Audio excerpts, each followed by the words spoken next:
Good morning, good evening, good afternoon, whatever time of day this finds you. How's it going, 1195th Regiment? Command Sergeant Major Mike Aschinger. This is my first monthly MRT motivational video for this unit, but look forward to many more to come.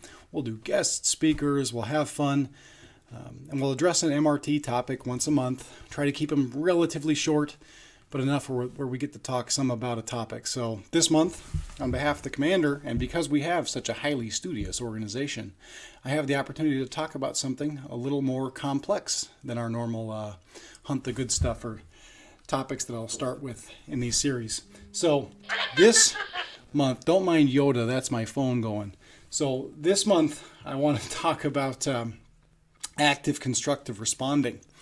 But we're going to go deeper into the conversations, and we're going to talk about the personhood of the people on the other ends of our conversations. Because, I have noticed in this battalion in particular, there's some stress and some strain showing in the conversations we're having.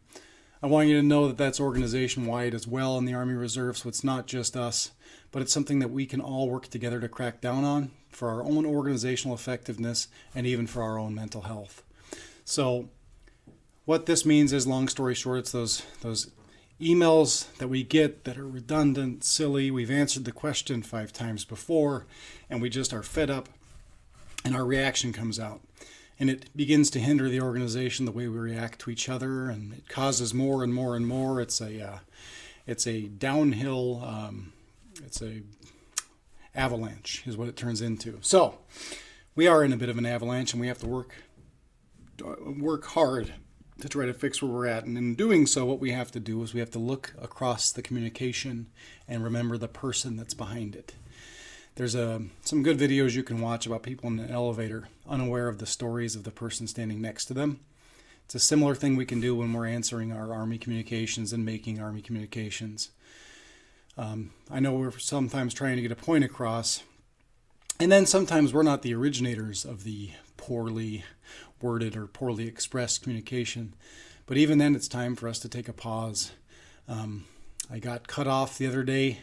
Well, there was a person trying to enter the highway. They were going faster than me, so I slowed it down a bit because I knew from the point of connection that they'd be just a smidge ahead of me, but I'd be a little too close to comfort on their tail. I couldn't get over. So I slowed it down just a smidge. And as I did that, I saw them starting to slow it down a smidge. Got me really frustrated. I don't know who was right or who was wrong in that situation, but I just had to pause for a second because I was really mad at a person. I don't know this person. I don't know what's going on in their day, their life, but they're just a person like me. And they're just as guilty as the times where I've tried to get over in a lane, didn't notice somebody in my blind spot, and had to feel like a goofy person. And I wish that the people that I cut off would think about me as a person and not curse my soul, the same as I have to remember not to do that to theirs. So that's the personhood I ask us to do in our communications.